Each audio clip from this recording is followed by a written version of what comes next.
Welcome to Thanjavur maths. இந்த வீடியோவில் நம்ம பார்க்க போகிறது 11th ஸ்டாண்டர்டுக்கான ஸ்ட்ரைட் லைன்ஸ் அப்படிங்கிற சாப்டரில் எக்ஸசைஸ் 9.3 அதில் உள்ள கொஷின்ஸும் அதுக்கு தேவையான இம்பார்ட்டன்ட் ஃபார்முலாஸும் தான் நம்ம பார்க்க போகிறோம். நம்மளோட சேனலை நீங்கள் சப்ஸ்கிரைப் பண்ணாமல் வச்சுருந்தீங்கன்னா சப்ஸ்கிரைப் பண்ணி வச்சுக்கோங்க. வாங்க வீடியோக்குள்ளே போகலாம். ஸோ இந்த எக்ஸசைஸ் சால்வ் பண்ணுறதுக்கு நமக்கு வந்து ரொம்ப ரொம்ப முக்கியமாக 2 ஃபார்முலாஸ் வேணும். அதில் ஃபஸ்ட்டு ஃபார்முலா என்னன்னு சொல்லி பார்க்கலாம். ஃபஸ்ட்டு என்ன ஃபார்முலான்னு பார்த்தீங்கன்னா distance of a point from a line. Okay, இப்போ ஏபி அப்படின்னு சொல்லி ஒரு லைன் ஒன்று கொடுத்துருக்காங்க. பி அப்படிங்கிறது ஒரு பாயிண்ட்டு. இந்த பியோட கோஆர்டினேட்ஸ் வந்து x1, y1 அப்படின்னு எடுத்துருக்கோம். ஏபிங்கிற லைனோட ஈக்குவேஷன் வந்து எப்படி எழுதியிருக்கோம் அப்படின்னு சொன்னால் ax + by + c = 0. அதாவது x coordinate plus y coordinate plus ஒரு கான்ஸ்டன்ட் டேர்ம். இது நமக்கு ஜென்ரலாக தெரிஞ்ச equation of a line. So இப்படி ஒரு லைனும் ஒரு பாயிண்ட்டும் கொடுத்துருந்தாங்கன்னா அது ரெண்டுக்கும் நடுவில் உள்ள டிஸ்டன்ஸை நம்ம வந்து d அப்படின்னு சொல்லி மார்க் பண்ணுவோம். இந்த d கண்டுபிடிக்கிறதுக்கு என்ன ஃபார்முலா அப்படின்னு சொல்லி பார்க்க போகிறோம். So AB is the given line and equation of AB is ax + by + c = 0. இப்படி இருக்கும்போது Pங்கிற ஒரு பாயிண்ட் எடுத்துக்கிட்டோம் அப்படின்னு சொன்னால் distance of the point P from the line AB என்னன்னு பார்த்தீங்கன்னா D = modulus of ax1 + by1 + c divided by √of a square + b square. Okay, இதுதான் வந்து நமக்கு தேவையான ஃபர்ஸ்ட் ஃபார்முலா. அடுத்து என்ன ஃபார்முலான்னு பார்க்கலாம்.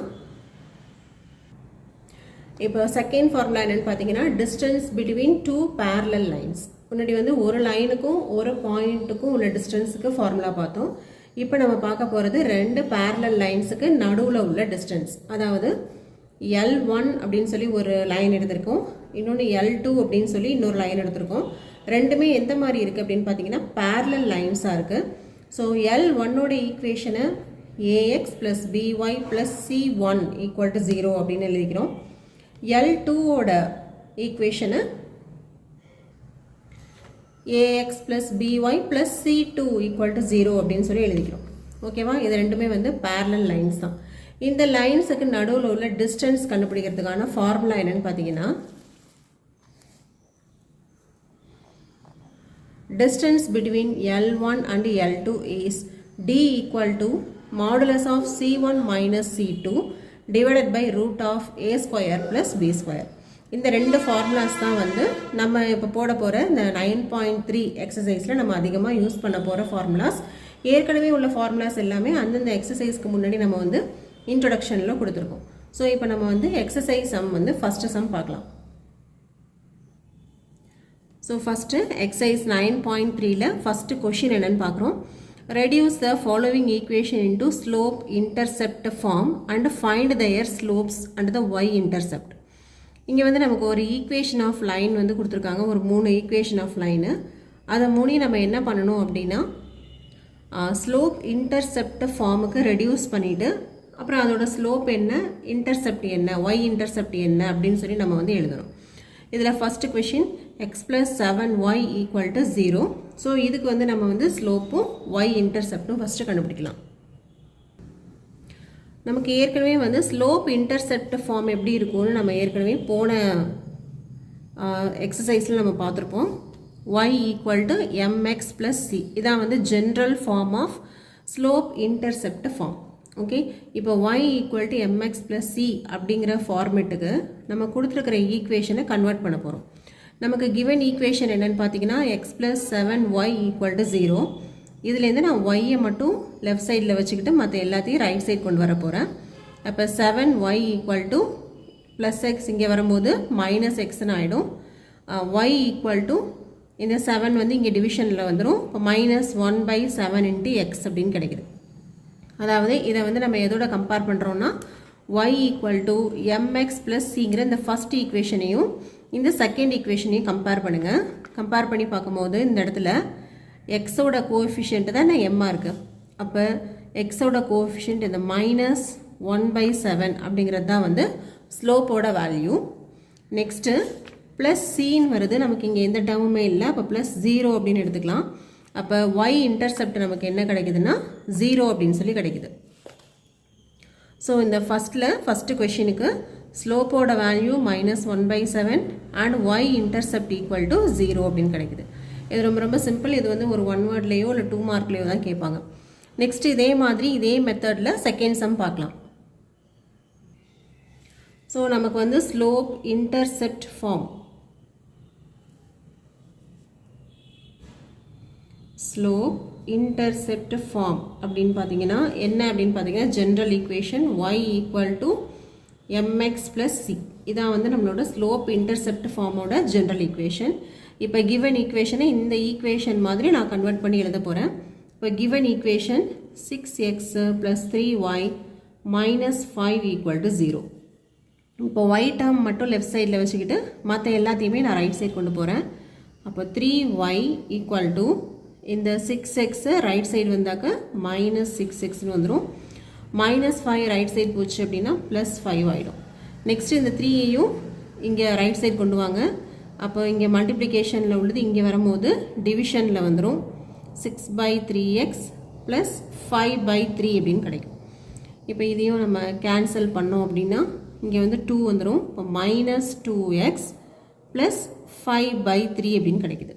ஓகே, இதை வந்து ஈக்குவேஷன் நம்பர் 1, இதை ஈக்குவேஷன் நம்பர் 2 அப்படின்னு எடுத்துக்கோங்க. இப்போது ஈக்குவேஷன் 1 and 2வை கம்பேர் பண்ணுங்கள். Comparing 1 and 2. இப்போ கம்பேர் பண்ணோம் அப்படின்னு சொன்னால் இங்கே m இருக்கிற இடத்துல -2 இருக்குது. அப்போது m ஈக்குவல் டு அதை தான் நம்ம என்னன்னு சொல்லுவோம்னா ஸ்லோப்புன்னு சொல்லுவோம். That is -2. நெக்ஸ்ட்டு இங்கே c இருக்கிற இடத்துல 5/3 இருக்குது. சிங்கிறது தான் நம்ம என்னன்னு சொல்லுவோம்னா y இன்டர்செப்ட் அப்படின்னு சொல்லுவோம். அப்போ y இன்டர்செப்ட் ஈக்குவல் டு என்ன வருதுன்னு சொன்னாக்க 5/3 அப்படின்னு வருது. இதான் இதோட கிவன் ஆன்சர். கிவன் கொஷினோட ஆன்சர் வந்து இதுதான். ஸ்லோப்பு கண்டுபிடிச்சாச்சு, y இன்டர்செப்ட்டும் கண்டுபிடிச்சிட்டோம். நெக்ஸ்ட் இதுலேயே தேர்ட் கொஷின் ஒன்று கொடுத்துருக்காங்க. ஸோ தேர்ட் கொஷின் பார்த்தீங்கன்னா y ஈக்குவல் டு 0 அப்படின்னு கொடுத்துருக்காங்க. இதையும் நம்ம என்ன பண்ணலாம் அப்படின்னா y equal to 0x plus 0ன்னு எழுதலாம். அதாவது நம்மளோட ஸ்லோப் இன்டர்செப்ட் ஃபார்ம் வந்து y equal to mx plus c. இதுதான் ஸ்லோப் இன்டர்செப்ட் ஃபார்ம். இப்போ கிவன் ஈக்குவேஷன் நான் இதே ஃபார்மெட்டுக்கு எழுதினேன் அப்படின்னு சொன்னால் இப்போ நீங்கள் இந்த ரெண்டு ஈக்குவேஷனையும் கம்பேர் பண்ணிங்கன்னா இதை அகெயின் ஈக்குவேஷன் 1 ஈக்குவேஷன் 2ன்னு எடுத்துக்கோங்க. கம்பேரிங்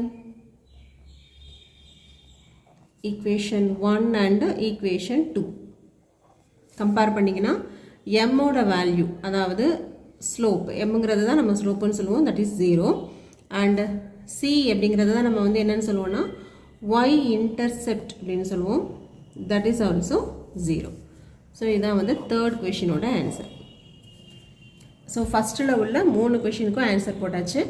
இப்போது அதில் செகண்ட் கொஷின்லேயும் ஒரு 3 கொஷின்ஸ் கொடுத்துருக்காங்க, அதோட ஆன்சர் பார்க்கலாம். இப்போது செகண்ட் கொஷின் என்ன சொல்லியிருக்காங்கன்னா reduce the following equation into intercept form and find their intercept on the axis. First கொஷினில் ஸ்லோப் இன்டர்செப்ட் ஃபார்முக்கு ரெடியூஸ் பண்ண சொன்னாங்க. இப்போ செகண்ட் கொஷினில் வந்து இன்டர்செப்ட் ஃபார்முக்கு ரெடியூஸ் பண்ண சொல்லியிருக்காங்க. ஸோ நமக்கு வந்து ஜென்ரலாக என்ன தெரியணும் அப்படின்னா இன்டர்செப்ட் ஃபார்முங்கிறது என்ன அப்படின்னு சொல்லி ஃபஸ்ட்டு தெரியணும். இது நம்ம போன எக்ஸசைஸ்லேயே பார்த்தது தான். அதோட ஃபார்ம் வந்து எப்படி இருக்கும் அப்படின்னு சொல்லி பார்க்கலாம். ஓகே, இப்போது இன்டர்செப்ட் ஃபார்ம் அப்படின்னு பார்த்தீங்கன்னா ஜென்ரலாக நம்ம எப்படி சொல்லுவோம்னா x/a plus y/b equal to 1. இதான் வந்து இன்டர்செப்ட் ஃபார்ம். இதில் ஏங்கிறது தான் வந்து எக்ஸ் இன்டர்செப்ட் அப்படின்னு சொல்லுவோம். a is said to be the x intercept and b is said to be the y intercept. Okay, இப்போ இந்த ஃபார்மேட்டுக்கு கொண்டு வந்துட்டோம் அப்படின்னு சொன்னால் நம்ம வந்து எக்ஸ் இன்டர்செப்டும் y இன்டர்செப்டும் கண்டுபிடிச்சிடலாம். அப்போ கிவன் ஈக்குவேஷன் வந்து 3x plus 2y minus 12 equal to 0. இதை நான் என்ன பண்ண போகிறேன் அப்படின்னா 3x plus 2y equal to 12 அப்படின்னு எழுதிக்கிறேன். இந்த மைனஸ் 12 ரைட் சைட் கொண்டு போகிறேன்.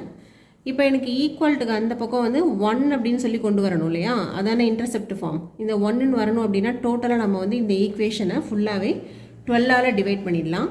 அப்போ டிவைடிங் பை 12 டிவைட் பண்ணால் 3x/12 plus 2y/12 equal to 12/12. இப்போ இந்த ஈக்குவேஷன் ஃபுல்லாகவே நம்ம வந்து 12ஆல் டிவைட் பண்ணியாச்சு. இப்போ இங்கே டிவைட் பண்ணோன்னா இங்கே 4 வந்துடும். இதை கேன்சல் பண்ணால் 6 வரும். இதை கேன்சல் பண்ணால் 1ன்னு வந்துடும். இப்போ நமக்கு ஃபைனலாக என்ன கிடைக்குது, x/4 plus y/3 equal to 1 அப்படின்னு வந்துருச்சு. ஓகே, இதை வந்து ஈக்குவேஷன் நம்பர் 2ன்னு எடுத்துக்கோங்க. இந்த இதை ஈக்குவேஷன் நம்பர் 1 அப்படின்னு எடுத்துங்க. இப்போது இந்த ரெண்டுத்தையும் நம்ம வந்து என்ன பண்ண போகிறோம் அப்படின்னா கம்பேர் பண்ண போகிறோம். இப்போ கம்பேரிங் 1 and 2 கம்பேர் பண்ணிங்கன்னா இங்கே x/aன்னு இருக்குது, இங்கே x/4ன்னு இருக்குது. அப்போது a ஈக்குவல் டு 4. அதே போல் இங்கே y/b இருக்குது, இங்கே y/3 இருக்குது. அப்படின்னா b ஈக்குவல் டு 3 அப்படின்னு கிடைக்குது. அதாவது ஏயை தான் நம்ம என்னன்னு சொல்லுவோம்னா எக்ஸ் இன்டர்செப்ட் அப்படின்னு சொல்லுவோம். பியை வந்து நம்ம என்ன சொல்லுவோம், ஒய் இன்டர்செப்ட் அப்படின்னு சொல்லுவோம். ஸோ இப்போ இதுலேருந்து நம்ம என்ன கண்டுபிடிச்சாச்சுன்னா இந்த கிவன் ஈக்குவேஷனை இன்டர்செப்ட் ஃபார்முக்கு ரெடியூஸ் பண்ணியும் முடிச்சிட்டோம். அந்த ரெடியூஸ் பண்ணதுலேருந்து எக்ஸ் இன்டர்செப்டும் ஒய் இன்டர்செப்டும் நம்ம வந்து கண்டுபிடிச்சாச்சு. இதுதான் இந்த கொஷனுக்கான ஆன்சர். ஓகே, நெக்ஸ்ட்டு இதிலேயே வந்து அடுத்த சம் போடலாம். இப்போது இந்த செகண்ட் ஈக்குவேஷனையும் நம்ம என்ன பண்ண போகிறோம்னா இன்டர்செப்ட் ஃபார்முக்கு தான் நம்ம வந்து ரெடியூஸ் பண்ண போகிறோம். ஸோ பேசிக்காக ஜென்ரலாக உள்ள இன்டர்செப்ட் ஃபார்ம் என்னவோ அதை எழுதியிருக்கோம். That is x/a plus y/b equal to 1 எழுதி அதை வந்து ஈக்குவேஷன் நம்பர் 1 அப்படின்னு சொல்லி மார்க் பண்ணியிருக்கோம். இப்போ இந்த கிவன் ஈக்குவேஷனை இதுக்கு நம்ம வந்து கன்வெர்ட் பண்ண போகிறோம். 4x minus 3y equal to 6. இப்போ நமக்கு ரைட் சைடில் என்ன வரணும்னா 1ன்னு வரணும். அதனால் இந்த ஈக்குவேஷனை அப்படியே வந்து 6ஆல் டிவைட் பண்ணுங்கள். டிவைடிங் பை 6 டிவைட் பண்ணோன்னா 4x/6 minus 3y/6 equal to 6/6ன்னு கிடைக்கும். இப்போ வந்து நம்ம கேன்சல் பண்ணிடலாம். இங்கே 1ன்னு வந்துடும், இங்கே 2 வரும், இங்கே 2 3s are 4. சாரி, ஆமாம், 2 டேபிளெல்லாம் கேன்சல் பண்ணியிருக்கோம். 2 2s are 4, 3 2s are 6. Okay, அப்போ ரிமைனிங் என்ன இருக்குன்னு பார்த்தீங்கன்னா இங்கே 2x/3ன்னு கிடைக்குது. இது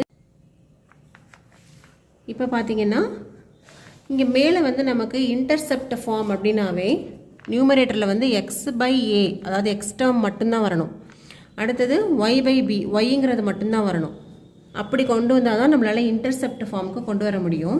பட் இங்கே என்ன இருக்குது அப்படின்னு பார்த்தீங்கன்னா 2xன்னு இருக்குது, இங்கே வந்து y இருக்குது. ஸோ y டேர்ம் வந்து கரெக்டாக தான் இருக்குது. பட் எக்ஸ் டேர்மில் மட்டும் என்னென்னா இந்த 2ங்கிற இந்த கான்ஸ்டன்ட் வந்து எக்ஸ்ட்ராவாக இருக்குது.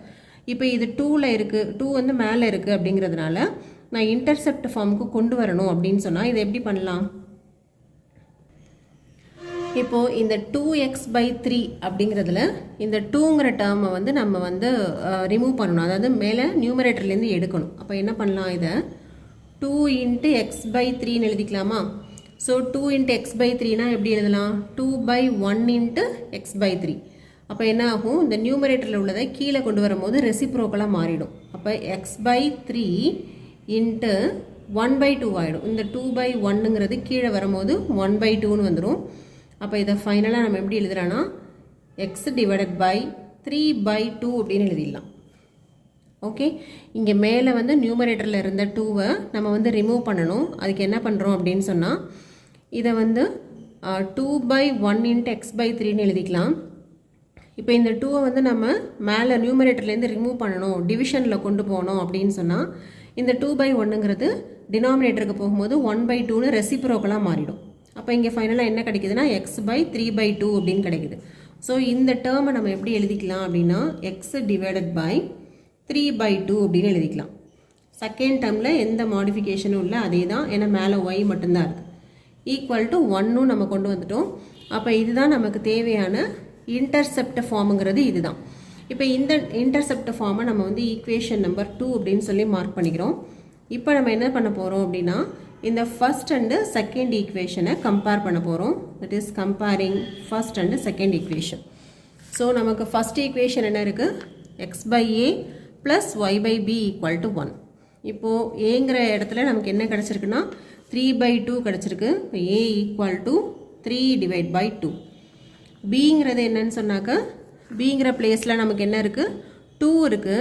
ஆனால் இங்கே நமக்கு ஆக்சுவலாக மைனஸ் ப்ளஸ்ஸு தான் வரணும், இங்கே மைனஸ் இருக்குது இல்லையா? ஸோ இதை நம்ம எப்படி எழுதிக்கலாம், ப்ளஸ் மைனஸ் ஒய் பை டூன்னு எழுதிக்கலாம். அதாவது இன்டர்செப்ட் ஃபார்ம் வேணும்னா x by a plus y by பின்னு வரணும். ஸோ நான் இங்கே எக்ஸ்ட்ரா ஒரு ப்ராக்கெட் போட்டுக்கிறேன். அப்போது பியோட வேல்யூ வந்து என்ன ஆகிடும்னா -2 ஆகிடும். ஓகே, ஏ அப்படிங்கிறது என்னன்னு சொன்னீங்கன்னா எக்ஸ் இன்டர்செப்ட் அண்ட் பிங்கிறத தான் நம்ம என்னன்னு சொல்லுவோம், ஒய் இன்டர்செப்ட் அப்படின்னு சொல்லுவோம். ஸோ இப்போ ஒரு ஈக்குவேஷன் கொடுத்துருந்தாங்க, அந்த ஈக்குவேஷனை நம்ம வந்து இன்டர்செப்ட் ஃபார்முக்கு ரெடியூஸ் பண்ணணும். ரெடியூஸ் பண்ணிவிட்டு அதிலேருந்து எக்ஸ் இன்டர்செப்டோட வேல்யூவும் ஒய் இன்டர்செப்டோட வேல்யூவும் நம்ம வந்து கண்டுபிடிச்சாச்சு. இப்போ இதே மெத்தடில் தேர்ட் கொஷின் போடலாம். ஸோ இதுதான் நமக்கு வந்து இங்கே உள்ள ஆன்சர். ஓகே, அடுத்து நம்ம வந்து தேர்ட் கொஷின் போடலாம். செகண்ட் சம்மில் ஃபஸ்ட்டு கொஷினில் ஒரு சின்ன கரெக்ஷன். இந்த இடத்துல நம்ம வந்து ஒய் பை 6ன்னு வரணும்.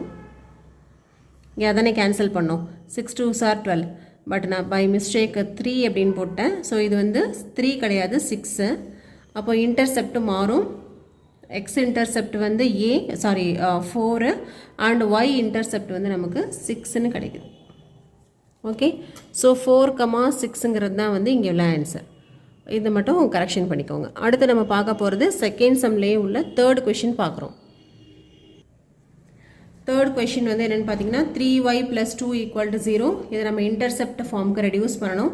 ஸோ பேசிக்காக ஜென்ரலாக உள்ள இன்டர்செப்ட் ஃபார்முலாவை நான் எழுதியிருக்கேன். X by a plus y by b = 1. இப்போது போன சம்மில் பண்ண மாதிரியே நம்ம இந்த கிவன் ஈக்குவேஷனை இந்த ஃபார்மேட்டுக்கு ரெடியூஸ் பண்ண போகிறோம். அப்போ ஃபஸ்ட்டு ஈக்குவேஷன் எழுதிக்கோங்க. 3y + 2 = 0. இங்கே வந்து நமக்கு எக்ஸ் டேர்மே வந்து இல்லை. ஓகே, ஸோ ரிமைனிங் டேர்ம் மட்டும் நம்ம கொண்டு வந்தால் போகிறோம். அப்போது 3y = -2 அப்படின்னு வந்துடும். கான்ஸ்டண்ட்டை இந்த பக்கம் கொண்டு போனீங்கன்னா -2 ஆகிடும். இப்போது நமக்கு வந்து ரைட் சைடில் இந்த இன்டர்செப்ட் ஃபார்ம் கொண்டு வரணும் அப்படின்னா ரைட் சைடில் என்ன இருக்கணும்னா 1 மட்டும்தான் இருக்கணும். ஸோ நான் என்ன பண்ண போகிறேன் அப்படின்னா டிவைடிங் பை -2, இந்த ஈக்குவேஷன் அப்படியே -2ஆல் டிவைட் பண்ணுறேன்.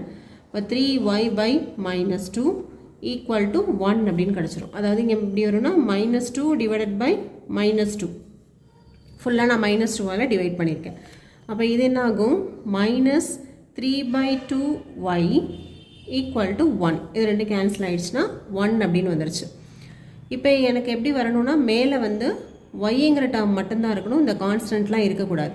இப்போ செகண்ட் சம்மில் பார்த்த மாதிரியே இந்த -3/2ல் இந்த 3யை நம்ம கீழே எடுத்துகிட்டு வந்தோம் அப்படின்னு சொன்னால் நம்ம செகண்ட் சம்மில் போட்டது மாதிரி தான் -3y / 2ன்னு இருக்குது. இதை நான் எப்படி எழுதிக்கிறேன் அப்படின்னா 3y / -2 அப்படின்னு சொல்லி எழுதிக்கிறேன். ஓகே, இது எழுதிட்டு இப்போ இந்த 3யை வந்து நியூமரேட்டர்லேருந்து ரிமூவ் பண்ணணும். அப்போ என்ன பண்ணலாம், 3 × y / -2. ஸோ இது இப்படி தான் இருக்கும். அப்போ இந்த 3க்கு பதிலாக நம்ம என்ன போட்டுக்கலாம்னா 3/1 அப்படின்னு எழுதலாம். இந்த 3னாலும் 3/1னாலும் ஒரே ஆன்சர் தான். இப்போது இந்த 3/1 டினாமினேட்டருக்கு கொண்டு வந்தோன்னா அது என்னவாயிடும்னா ரெசிப்ரோக்கலாக மாறும். அப்போ y / -2 × 1/3 அப்படின்னு வரும். ஓகே, அப்போது என்ன ஆகுதுன்னு பாருங்கள், y / -2/3. ஸோ இந்த டேர்மை நான் வந்து இந்த மாதிரி ஃபார்மேட்டில் எழுதிக்கலாம். ஓகே, ஸோ இந்த டேர்முக்கு பதிலாக நான் வந்து இதை சப்ஸ்டியூட் பண்ணிக்கிறேன். ஸோ இது வந்து ஒரு ரஃப் ஒர்க் தான். ஸோ இதுக்கு பதிலாக y / -2/3 = 1. நமக்கு வந்து இன்டர்செப்ட் ஃபார்ம் அப்படின்னு வந்ததுன்னா என்ன வரணும், x/a + y/b = 1 அப்படின்னு வரணும் இல்லையா. இங்கே எக்ஸ் டேர்ம் வந்து 0 தான். அப்போ 0x + y / -2/3 = 1. இதுதான் வந்து இன்டர்செப்ட் ஃபார்ம். இதை ஈக்குவேஷன் நம்பர் 2 அப்படின்னு எடுத்துக்கோங்க. இப்போ நெக்ஸ்ட் என்ன பண்ண போகிறோன்னா ஃபர்ஸ்ட் அண்டு செகண்ட் ஈக்குவேஷனை நம்ம வந்து கம்பேர் பண்ண போகிறோம். So comparing first and second equation 1 and 2. இப்போ கம்பேர் பண்ணோன்னா இங்கே நமக்கு வந்து x/aன்னு வரணும். ஆல்ரெடி இது எல்லாமே 0 தான். அப்போ ஏயோட வேல்யூ என்னதான்னு பார்த்தீங்கன்னா 0 அப்படின்னு கிடைக்குது. நெக்ஸ்ட்டு பியோட வேல்யூ y/bன்னு சொல்லுவோம் இன்டர்செப்ட் ஃபார்மு. இங்கே பியோட பிளேஸில் என்ன இருக்குதுன்னு பார்த்தீங்கன்னா -2/3 இருக்குது. ஓகே, இப்போ a = 0 அண்ட் b = -2/3. ஏங்கிறத தான் நம்ம என்னன்னு சொல்லுவோம்னா எக்ஸ் இன்டர்செப்ட் அப்படின்னு சொல்லுவோம். அண்ட் பிங்கிறத நம்ம வந்து y இன்டர்செப்ட் அப்படின்னு சொல்லுவோம். ஓகே, அப்போ இதுதான் நமக்கு இந்த தேர்ட் கொஷினுக்கான ஆன்சர். ஸோ இதோட நம்மளோட இந்த வீடியோ முடியுது. இதோட கண்டினியூஷன் நம்ம வந்து நெக்ஸ்ட் வீடியோவில் பார்க்கலாம். நம்மளோட சேனல் உங்களுக்கு பிடிச்சிருந்ததுன்னா லைக் பண்ணுங்கள், ஷேர் பண்ணுங்கள். தேங்க்யூ ஃபார் வாட்சிங்.